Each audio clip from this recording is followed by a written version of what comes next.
प्यारे बच्चों नमस्कार। JCERT के डिजी स्कूल में आपका स्वागत है। मैं अनुपमा आज आप लोगों के साथ आप लोगों की विज्ञान की पुस्तक विज्ञान एवं प्रौद्योगिकी के अध्याय 12 के पाठ घर्षण एक अनिवार्य बल पर चर्चा करूंगी। यह इस पाठ का तीसरा और अंतिम वीडियो है। इसके पहले के 2 वीडियो में हम लोगों ने जाना था कि घर्षण किसे कहते हैं और यह कितने प्रकार का होता है।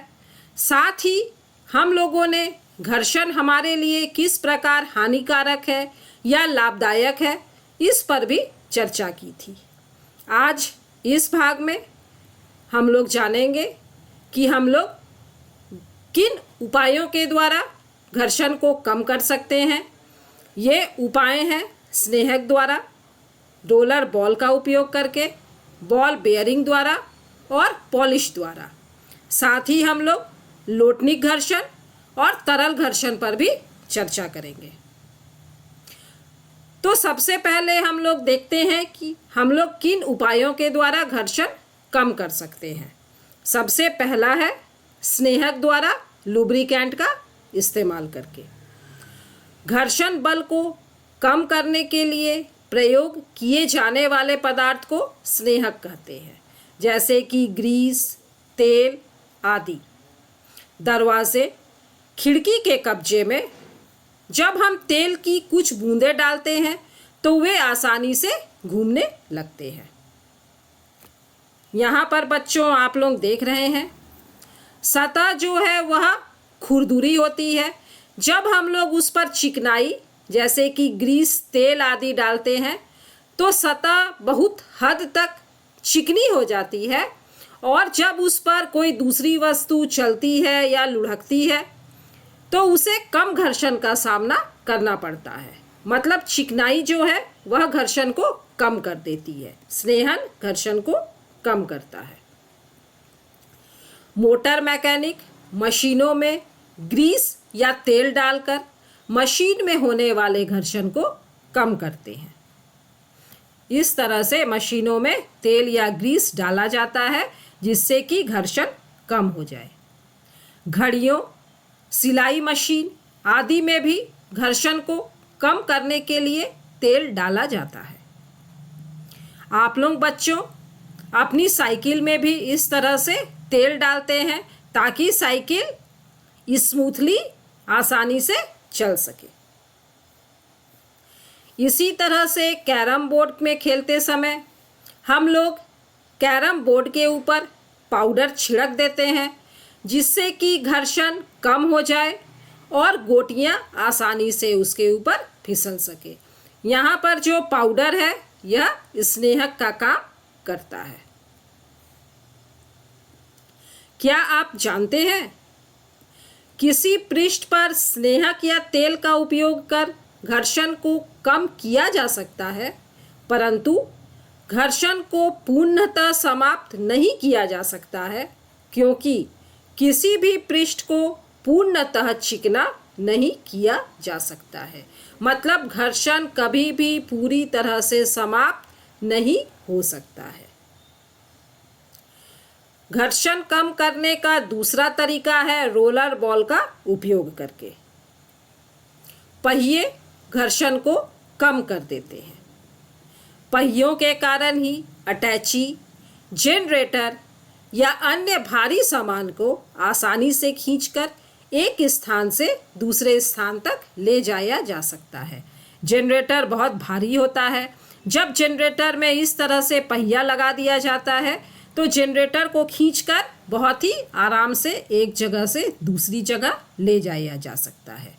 इसी तरह हम लोग इस तरह से पहिए वाली गाड़ी में भारी सामान को बहुत ही आसानी से उठाकर एक जगह से दूसरी जगह ले जा सकते हैं। आप लोगों ने दुकानों में इस तरह से पहियों वाली ट्रॉली भी देखी होगी, और इस ट्रॉली पर बहुत सारे सामान लादकर हम लोग बहुत ही आराम से ले जा सकते हैं। आप लोगों ने घर में रोटियां किस तरह से बेली जाती हैं यह देखा होगा। यहाँ पर देखिए, बेलन का उपयोग करके इस तरह से हम लोग रोटियां बेलते हैं। यहाँ बेलन बार बार रोटी के पृष्ठ पर आगे पीछे होता है। बेलन एक बार आगे जाता है, फिर पीछे जाता है, फिर आगे जाता है, जिससे कि जो संपर्क क्षेत्रफल है वह बहुत कम होता है और इस कारण घर्षण बहुत कम हो जाता है और दाब बहुत अधिक हो जाता है। जब सड़कें बनती हैं तो इस तरह से रोलर का इस्तेमाल करके सड़कों को भी समतल किया जाता है। यहाँ पर बच्चों आप लोग चित्र में देख रहे हैं कि जब कोई भारी वस्तु को हम बल लगाकर इस तरह से धकेलते हैं और जब उस वस्तु के नीचे इस तरह से बैटरी या कोई गोल वस्तु लगा देते हैं, तो इन दोनों स्थितियों में किस स्थिति में हम वस्तु को आसानी से आगे ले जा सकते हैं। इसी तरह से यहाँ भी आप लोग देख रहे हैं, भारी वस्तु को धकेल करके आगे ले जाने में बहुत अधिक मेहनत लगती है, ऊर्जा लगती है, लेकिन जब उसी भारी वस्तु के नीचे पहिया लगा दिया जाता है तो हम उसे बहुत ही आसानी से एक जगह से दूसरी जगह ले जा सकते हैं। और इसे आप लोग अपने घर में भी कर देख सकते हैं।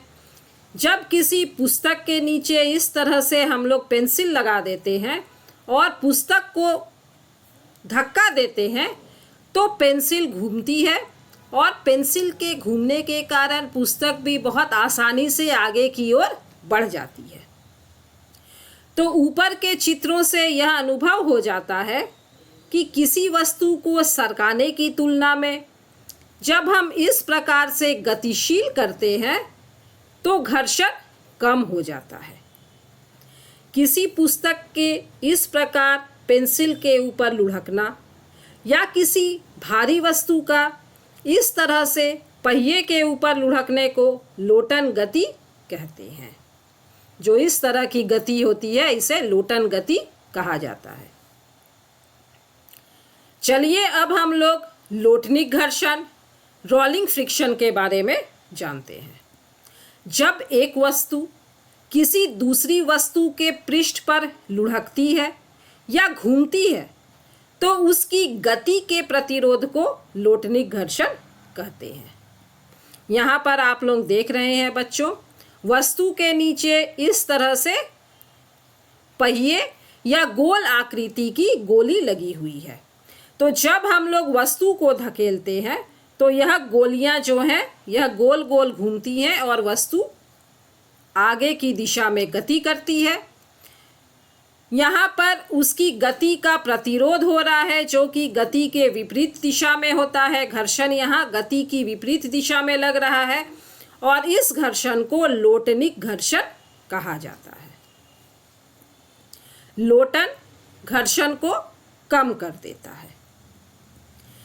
इस घर्षण में लुढ़कने वाली वस्तु के भिन्न भिन्न भाग दूसरी वस्तु के संपर्क में रहते हैं। यहाँ पर आप लोग देख रहे हैं, पहले पहिए का यह भाग संपर्क में है, फिर वस्तु जब लुढ़कती है तो यह भाग संपर्क में आता है, फिर वस्तु लुढ़कती है तो यह भाग संपर्क में आता है।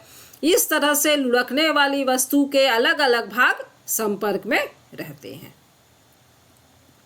इसलिए रोलर युक्त वाहन से जड़ा सामान खींचना सुविधाजनक होता है।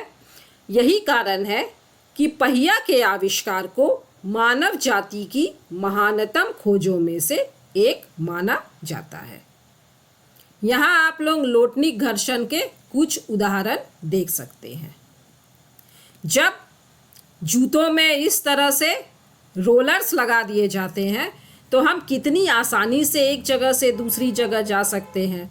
इसी तरह रोलर के द्वारा दीवारों में बहुत ही कम समय में बहुत ही जल्दी पेंट भी किया जा सकता है।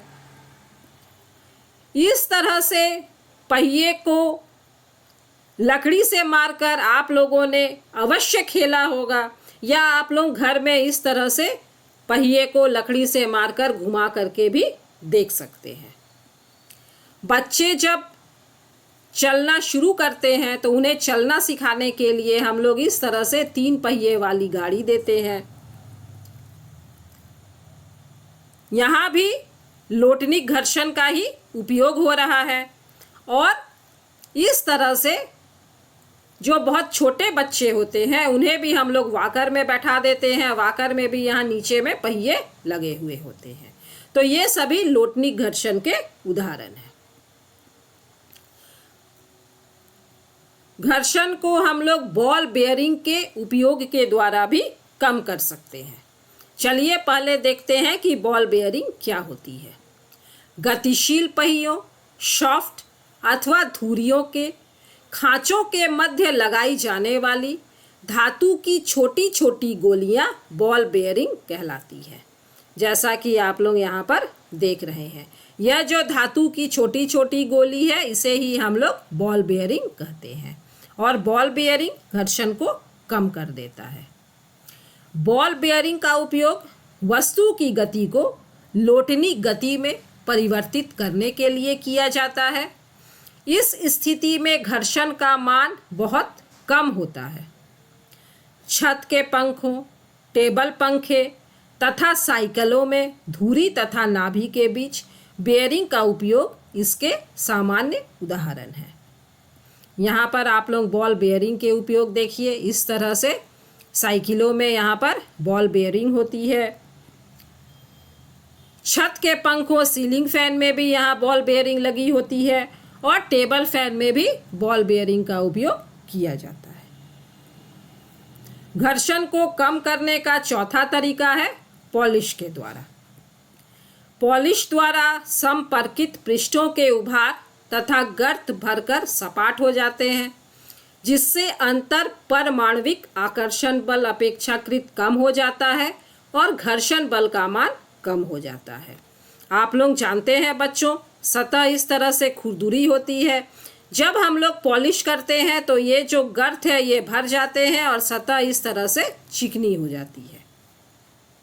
यहाँ भी देखिए आप लोग, स्लाइडर्स पर पॉलिश कर दी जाती है और सतह को चिकना कर दिया जाता है, जिससे कि बच्चे घर्षण का कम अनुभव करें। झारखंड में कई ऐसे पहाड़ी स्थान हैं जहां सड़कें पहाड़ों के ऊपर घुमावदार रास्तों से जाते हुए दूसरी तरफ नीचे जाती हैं। जैसा कि आप लोग यहाँ पतरातू घाटी में देख रहे हैं, यहाँ पर सड़कें इस तरह से घुमावदार बनी हुई हैं और इस तरह से घूमते हुए नीचे की तरफ जाती हैं। इन रास्तों में जब गाड़ियां नीचे की ओर जाती हैं तो घर्षण कम हो जाता है। ऐसी स्थिति में गति को नियंत्रित करने के लिए ढलान मोड़ पर लगातार खांचेदार सड़क बनाई जाती है ताकि वाहन नियंत्रण में रह सके। ऐसी सड़कें पतरातू की घाटी, बंदगांव घाटी आदि जगहों पर देखने को मिलती हैं। जहाँ पर ढलान होती है वहाँ पर सड़कों को खांचेदार बना दिया जाता है ताकि वाहन की गति नियंत्रित रहे। चलिए अब हम लोग तरल घर्षण, फ्लूइड फ्रिक्शन के बारे में जानते हैं। विज्ञान में गैसों तथा द्रवों को एक ही नाम तरल से जाना जाता है। तरल अर्थात गैसें या द्रव, इनसे होकर गति करने वाली वस्तुओं पर प्रतिरोधी बल लगाते हैं। यहाँ आप लोग देख रहे हैं, जब जहाज पानी में चलता है तो जहाज के चलने की यह दिशा है और यहाँ वस्तु के विपरीत दिशा में जो प्रतिरोधी बल लग रहा है इसे ही हम लोग तरल घर्षण, फ्लूइड फ्रिक्शन कहते हैं। इस तरह के प्रतिरोधी बल को तरल घर्षण कहा जाता है और तरलों द्वारा लगाए गए घर्षण बल को कर्षण भी कहते हैं। तो इसे बच्चों आप लोग याद रखिएगा, कर्षण का मतलब है तरल घर्षण। तरल घर्षण निम्न कारकों पर निर्भर करता है: तरल की प्रकृति पर, वस्तु की आकृति पर और वस्तु की चाल पर।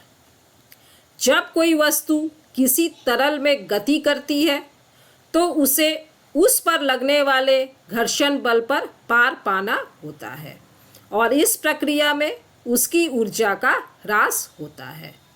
यहाँ आप लोग देख रहे हैं, जब पक्षी हवा में उड़ते हैं तो हवा उन पर घर्षण बल लगाती है और इस घर्षण बल को पार करने के लिए पक्षी को अधिक बल लगाना पड़ता है और इस स्थिति में उसकी ऊर्जा का ह्रास होता है। इसी तरह मछलियां भी जब तैरती हैं तो पानी उन पर घर्षण बल लगाता है।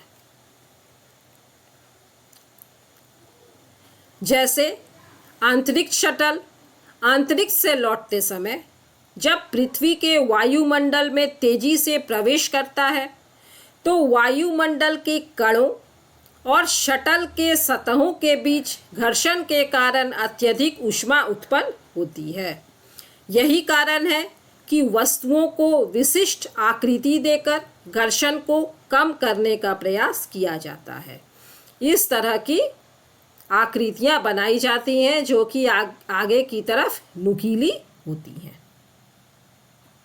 तेज गति से चलने वाले वाहनों जैसे हवाई जहाज, रॉकेट, अंतरिक्ष शटल आदि की विशेष प्रकार की लंबी नुकीली आकृति बनाई जाती है ताकि वह तरलों से होकर तेज गति से गुजरे तो ऊर्जा की कम से कम क्षति हो। यहाँ आप लोग देख रहे हैं इस तरह से रॉकेट को आगे से नुकीला बनाया जाता है और अंतरिक्ष शटल भी आगे से इस तरह से नुकीले होते हैं और पतले बेलनाकार होते हैं। यहाँ भी आप लोग देख रहे हैं पतले बेलनाकार रॉकेट और अंतरिक्ष शटल होते हैं जिससे कि जब वह तेज गति से हवा से गुजरे तो उन्हें कम से कम घर्षण का सामना करना पड़े। हवा में उड़ने वाले पक्षी तथा जल में तैरने वाले जंतु को देखकर आज के हवाई जहाज, नौका एवं पानी जहाज बनाए जाते हैं। यहाँ आप लोग देख रहे हैं जिस तरह से चिड़िया की आकृति है उसी आकृति के हवाई जहाज बनाए जाते हैं। चिड़िया की चोंच आगे नुकीली होती है तो हवाई जहाज का भी आगे का सिरा नुकीला होता है और इसी तरह की आकृति आप लोगों ने रॉकेट में और अंतरिक्ष शटल में भी देखी है। इसी तरह से मछलियों का शरीर जिस तरह से धारा रेखीय होता है, स्ट्रीम लाइन्ड होता है, उसी तरह से नौकाएं भी होती हैं और उसी तरह से जहाज भी बनाए जाते हैं। तो जहाज, नौका, हवाई जहाज आदि मछलियां और पक्षियों को देख करके उसी आकृति के बनाए जाते हैं ताकि वे हवा में उड़ते समय या पानी में चलते समय कम से कम घर्षण का अनुभव कर सकें। पानी में तैरते समय हम प्रतिरोध का अनुभव करते हैं।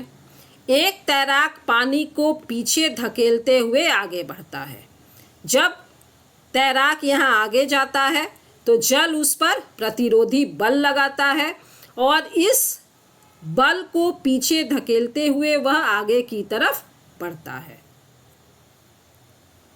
और गति का यह विरोधी तरल घर्षण कहलाता है। यहाँ भी आप लोग देख रहे हैं जंतु भी तैरते समय अपने शरीर को इस तरह से धारा रेखीय बना लेते हैं जिससे कि वे कम से कम घर्षण का अनुभव कर सकें। इसीलिए तैरना एक बहुत ही अच्छा व्यायाम माना जाता है क्योंकि यहाँ पर तैरते समय हमें बहुत ही ज़्यादा ऊर्जा लगानी पड़ती है। जब व्यक्ति पैराशूट से नीचे कूदता है तो खुले हुए पैराशूट का क्षेत्रफल बहुत बड़ा होता है। यहाँ क्षेत्रफल बहुत बड़ा होता है जिस कारण हवा का प्रतिरोध भी बढ़ जाता है और व्यक्ति की गति कम हो जाती है जिससे कि व्यक्ति बहुत धीरे धीरे आराम से ज़मीन पर उतरता है। और यहाँ भी आप लोग देख रहे हैं ग्लाइडिंग करते समय जो ग्लाइडर्स का आकार है वह भी इस तरह से बना होता है कि उसे कम से कम घर्षण बल का सामना करना पड़े। आप लोगों ने बैडमिंटन खेला होगा या बैडमिंटन खेलते हुए खिलाड़ियों को देखा होगा। बैडमिंटन शटल कॉर्क से खेला जाता है। तो बैडमिंटन खेलने वाले शटल कॉर्क की आकृति भी इस तरह की बनाई जाती है कि वह हवा में बहुत आसानी से उड़कर इधर से उधर जा सके। बच्चों, आप लोगों ने शहद देखा है। शहद के अणुओं के बीच आंतरिक घर्षण होता है और इस कारण शहद बहुत धीरे धीरे बहता है। इसी तरह से दाढ़ी बनाते समय चेहरे पर शेविंग क्रीम लगाई जाती है। शेविंग क्रीम त्वचा और रेजर ब्लेड के बीच में एक झागदार सतह बनाती है। यह सतह घर्षण को कम करती है और त्वचा को नुकसान से बचाती है। तो बच्चों, हम लोगों का यह पाठ यहीं पर समाप्त होता है। चलिए हम लोग एक बार फिर से इस पाठ के मुख्य बिंदुओं को देख लेते हैं। घर्षण में ऊष्मा उत्पन्न होता है। घर्षण एक बल है जो गतिशील वस्तु की दिशा के विपरीत कार्य करता है। घर्षण दो पृष्ठों की प्रकृति पर निर्भर करता है। घर्षण कई प्रकार के होते हैं, जैसे स्थैतिक घर्षण, सर्पी घर्षण, लोटनिक घर्षण और तरल घर्षण। घर्षण लाभदायक और हानिकारक दोनों होता है। किसी भी पृष्ठ को रुखड़ा बनाकर या सुखाकर घर्षण बढ़ाया जा सकता है। किसी पृष्ठ में तेल, साबुन, पानी, लोहे की गोली डालकर घर्षण कम किया जा सकता है। स्नेहक ग्रीस लगाकर भी घर्षण को कम किया जा सकता है। बॉल बेयरिंग में बॉल तथा बेयरिंग का उपयोग कर घर्षण बल कम किया जा सकता है। तरल हवा या जल में गति करने वाली वस्तु को उचित आकार देकर घर्षण बल कम किया जा सकता है। तो बच्चों, यह पाठ यहीं पर समाप्त होता है। मुझे उम्मीद है कि यह पाठ आप लोगों को अच्छी तरह से समझ में आ गया होगा। मिलते हैं बच्चों अगले वीडियो में इस पाठ के अभ्यास में दिए गए प्रश्नों के उत्तरों के साथ। तब तक स्वस्थ रहिए, सुरक्षित रहिए, पढ़ते रहिए। Thank you.